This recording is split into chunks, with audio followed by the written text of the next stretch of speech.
Os Cavaleiros Templários foram uma poderosa ordem de monges guerreiros, fundada em Jerusalém em 1118 d.C., com o objetivo declarado de protegerem os viajantes cristãos na Terra Santa. Durante cerca de 2 séculos, os Templários gozaram de uma reputação considerável como guerreiros ferozes, e tornaram-se na epítome do cruzado, com seu famoso manto branco, decorado com a cruz vermelha. O que talvez se desconhece acerca dos Templários é que os seus feitos na Terra Santa eram financiados por riquezas acumuladas na Europa através da compra e venda de terras, e o que foi, com efeito, a primeira rede bancária do mundo. A destruição violenta da Ordem dos Templários, provavelmente devido a uma conspiração entre o rei da França, Filipe IV, e o Papa Clemente V, deu aos Templários uma aura mítica. Eles também acabaram por ficar associados a quase tudo que seja místico, desde a fundação da maçonaria até a quimeira pela Arca da Aliança. Qual é a verdadeira história por trás da sua fundação e da sua queda?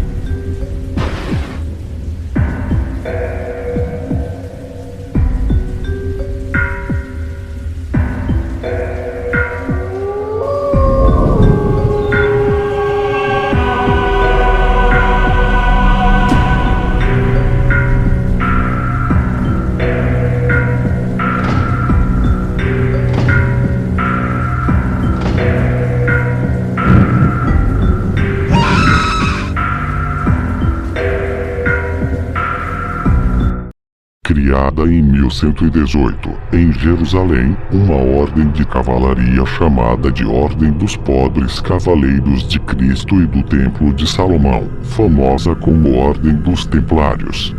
Ela era composta por 9 cavaleiros franceses, entre eles Hugo de Payens e Geoffroy de Saint-Omer. Seu objetivo, pelo menos aparentemente, era velar pelas conveniências e pela proteção dos peregrinos cristãos no território sagrado. Os Templários estavam, nesta época, cravados no núcleo central do território de seus adversários, pois sua sede estava instalada em um edifício vizinho da Mesquita de Al-Aqsa, uma doação do rei Balduíno II, o que sobrara do Templo de Salomão. Este grupo logo se consagrou, tornando-se poderoso nas esferas política, bélica e econômica. Ao longo do tempo, esta ordem obteve bom número de territórios europeus, doados por benfeitores cristãos dos mais diversos, dominando, desta forma, grande parte da Europa. A Ordem dos Templários era uma espécie de sincretismo entre a fé monarcal e a coragem de guerreiros de alto nível, constituindo assim uma das mais destemidas e poderosas congregações militares do período marcado pela presença das cruzadas. Os cavaleiros que fundaram a ordem realizaram, na época, um voto de pobreza. A recém-nascida instituição passava a ter como símbolo um cavalo montado por 2 cavaleiros. Dizem as lendas que, na primeira década de vida, os cavaleiros da ordem teriam achado sob as bases da sede um grande tesouro, documentos e outros objetos preciosos que teriam lhes concedido um intenso poder. Outras histórias narram o suposto encontro do Santo Graal, o cálice sagrado dos cristãos. As 2 versões acreditam que os guerreiros teriam transportado para a Europa seus achados e obtido do Papa Inocêncio II poderes sem limites, em troca do tesouro conquistado. Seja como for, os Templários se desenvolveram com uma velocidade surpreendente, tanto numericamente quanto em domínio político, somando terras e juros de empréstimos concedidos a reis e nobres, bem como ao clero, semeando assim o futuro intercâmbio bancário.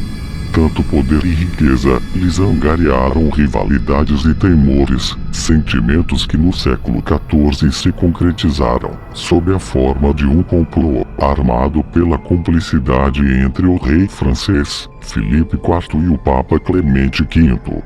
Os dois se uniram e teceram um plano cruel contra os Templários. O Papa forjou acusações pretensamente inspiradas por uma visão divina, na qual os monges guerreiros são declarados culpados de heresia, de difamação do nome de Deus, bem como das coisas sagradas, de adorar outros deuses, de perversões sexuais e de praticarem magia. O pontífice alega ter obtido do Criador orientações para depurar o planeta com a tortura dos Cavaleiros Templários, para assim convencê-los a confessar suas pretensas heresias. Tudo corre como esperado. Do dia 12 para 13 de outubro de 1307, edifícios e todas as sedes dos Templários são invadidos, os soldados são presos, torturados e consumidos nas fogueiras, como se fossem realmente hereges. O último grão-mestre desta ordem, Jacques de Molay, ao ser executado em meio às chamas, teria lançado maldições a todos os seus perseguidores, principalmente ao rei, ao papa e a um cavaleiro, Guilherme de Nogaret, executor das ordens reais. Dentro de um ano, prazo estabelecido por Jacques, para o encontro de seus adversários com Deus, os três amaldiçoados morrem. Filipe IV não consegue dar prosseguimento à sua descendência no trono, o que acarreta uma grave crise, a qual culmina na Guerra dos 100 Anos.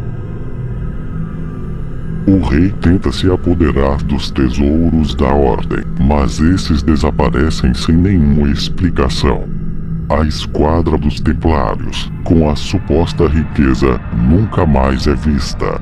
Alguns dizem que os tesouros foram parar em território português, outros acreditam que eles estão ocultos na Inglaterra, outros ainda creem na Escócia como um melhor destino.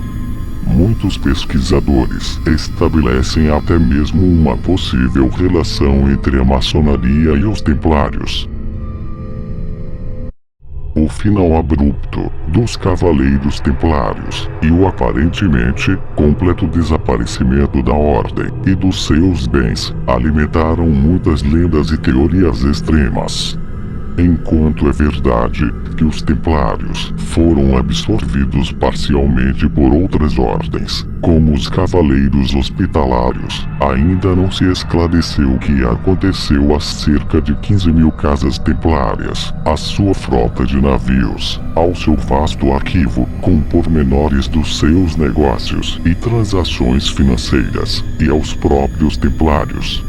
Existiam dezenas de milhares de templários por toda a Europa e, em proporção, apenas uma pequena parte deles foi torturada e executada. O que aconteceu aos restantes?